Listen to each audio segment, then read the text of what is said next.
Hello, my name is Horia IOVA. I'm a PhD student and I'm going to present you some details of my ongoing research on the African origin objects from the Ceausescu collection of diplomatic gifts in Romania. The objects are over 200 and are now in the custody of the Franz Binder Universal Ethnography Museum. There are very different types, sculpted ivory, weapons, wooden statues, bead objects, and many other types. They were received during Ceausescu's times as leader of communist Romania, most probably during his friendship visits that he performed in African countries while trying to establish or maintain diplomatic relationships with local leaders. The objects are now facing some sort of an identity crisis, mainly because of successive changes of custody from the National History Museum to the Franz Binder Museum, and even earlier in different exhibition contexts related to Ceausescu's personality. Now there are a lot of lacking of missing information regarding the origin and changes of significance of the object. Moreover, there are some sensitive matters to be addressed, such as communist heritage or the topic of post-colonialism, which Romanian culture has limited experience because of the lack of involvement of Romania in the colonial phenomenon. So there is not enough precedent of how these objects are to be explained or exhibited. And even the question why are they important may arise. This question has been partly answered in 2018 in the exhibition called Gifts from the Golden Age, but it only explained the objects as diplomatic gifts while not offering explanations on their significance in their culture of origin.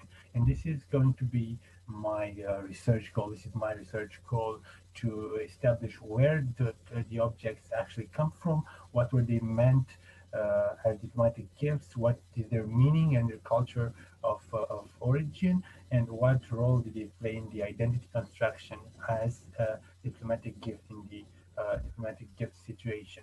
My personal contribution in the analysis of these objects is the paradigm of performative object, drawing on the studies of Victor Turner. And my claim is that we should tackle them on four different layers.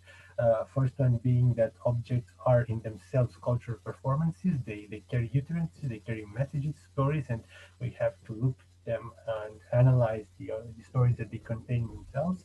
Second, as part of cultural performances in their culture of origin.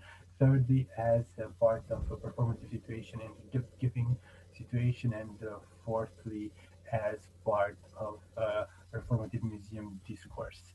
One of the most interesting objects in the collection comes from Angola and was received in 1979. It depicts scenes from the Angola War of Independence, and we see here symbols of the popular movement for liberation of Angola.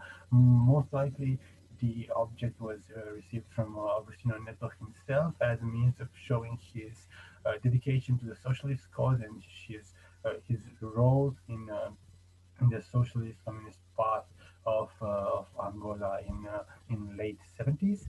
But the object was not explained as such in the exhibitions in which it was featured.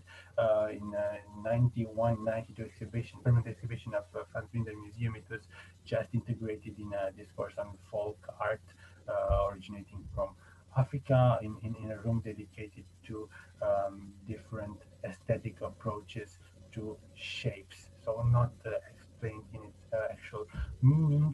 And other two examples, in the left we see a Pinga, which was labeled as an African working tool. Of course, it's a weapon, a prestigious weapon, very present in different types of performative contexts and ceremonies. While in the right side we have a chieftain's tool, also very important in the idea of leadership performance in the in the West African cultures, and all the more important as a message of diplomatic gift. I thank you for your attention, and please do not hesitate to write me for suggestions or questions.